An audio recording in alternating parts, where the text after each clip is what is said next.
Assalamualaikum warahmatullahi wabarakatuh.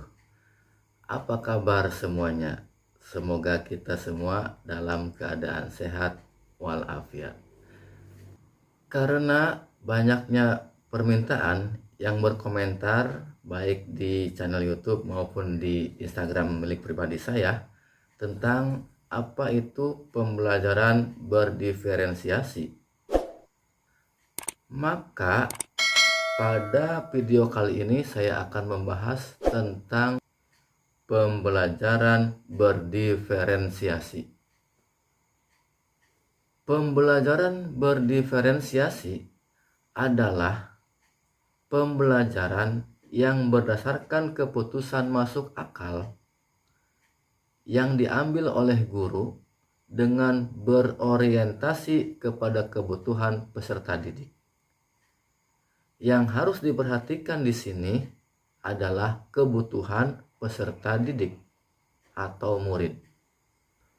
Untuk menyesuaikan dengan kebutuhan peserta didik, maka sebelum proses pembelajaran itu dilangsungkan, guru bisa melakukan pemetaan dengan 3 pendekatan.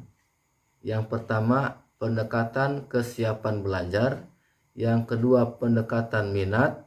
Dan yang ketiga, pendekatan profil pelajar.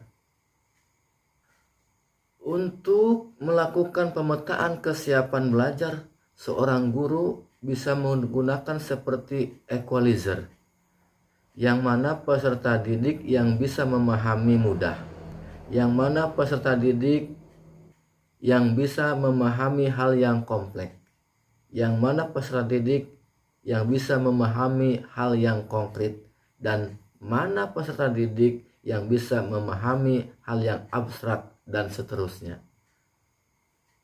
Guru bisa melakukan pemetaan berdasarkan minat.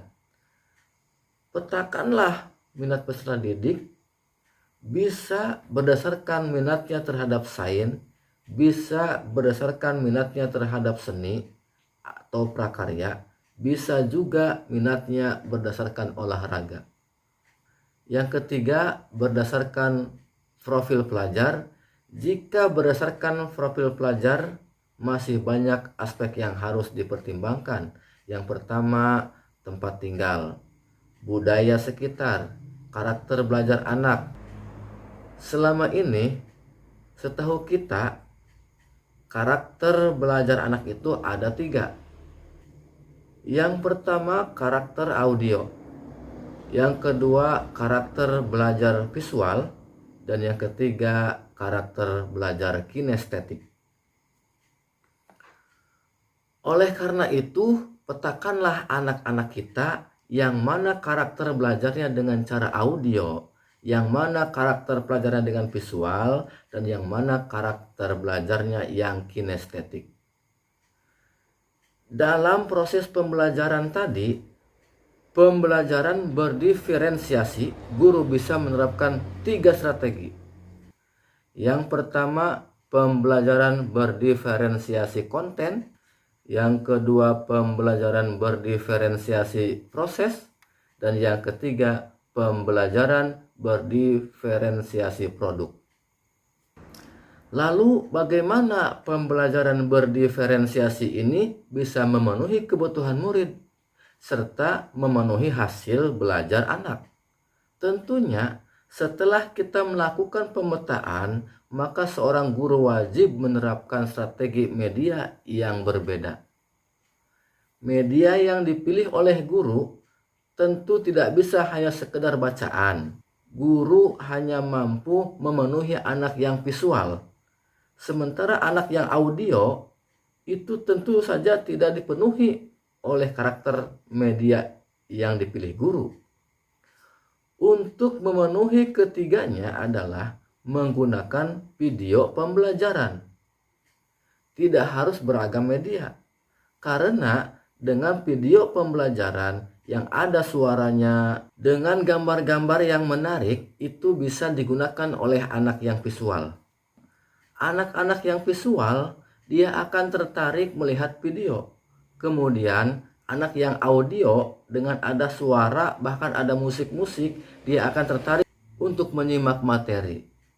Anak yang kinestetik pun, yang dia butuh bergerak, videonya kita putar, dia tetap bisa menggerakkan tubuhnya.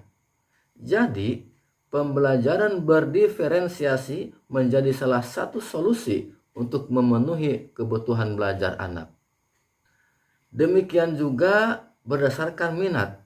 Anak yang minat olahraga, kita berikan teks-teks yang berkaitan dengan olahraga, sehingga dia bisa menghubungkan dengan skema yang ada dalam pemikirannya. Demikian juga dengan anak yang menyukai seni, maka berikanlah teks-teks yang berkaitan dengan seni. Dengan dipenuhinya kebutuhan murid atau peserta didik, diharapkan tentunya hasil belajar jauh lebih maksimal. Inilah keuntungan kita menerapkan pembelajaran berdiferensiasi dalam pembelajaran di kelas. Mari kita kaitkan dengan pemikiran Ki Hajar Dewantara. Proses pembelajaran itu harus memperhatikan kodrat alam dan kodrat zaman. Kodrat alam, kodratnya anak. Kodratnya anak-anak itu bermain, menyenangkan, dan dia sudah membawa bekal. Nah, demikian di pembelajaran berdiferensiasi ini memetakan berdasarkan kebutuhan anak. Kemudian kodrat zaman, saat ini jika guru masih mengajar hanya dengan bermodalkan teks, papan tulis, itu tentu tidak akan efektif. Anak-anak saat ini lebih senang dengan tayangan-tayangan. Maka berikanlah tayangan-tayangan itu kepada peserta didik atau murid-murid kita. Coba kita lihat seorang Yudika yang hobi menyanyi.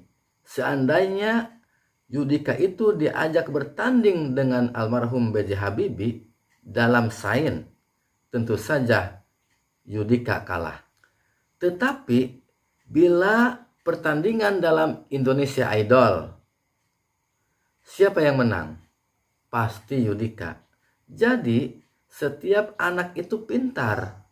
Oleh karena itu, dalam pemikiran Ki Hajar Dewantara, ajarkanlah anak itu sesuai dengan karakter mereka masing-masing. Jadi, sebagai contoh, ikan itu jangan diajari memanjat, tapi ajarkanlah ikan itu bagaimana berenang yang baik. Ajarkanlah gajah sesuai dengan kodratnya gajah. Ajarkanlah ular sesuai dengan kodratnya ular. Dengan demikian, skill atau kemampuan peserta didik jauh lebih optimal ketika mengajarkan berdasarkan kebutuhan peserta didik atau murid. Demikian ulasan singkat tentang pembelajaran berdiferensiasi ini. Semoga semuanya bisa dipahami. Kita semua menjadi guru yang hebat, mengajarkan murid kita sesuai kodrat alam dan kodrat zaman. Terima kasih. Bila ada pertanyaan silahkan tulis di kolom komentar. Saya akhiri video ini dengan mengucapkan Assalamualaikum warahmatullahi wabarakatuh.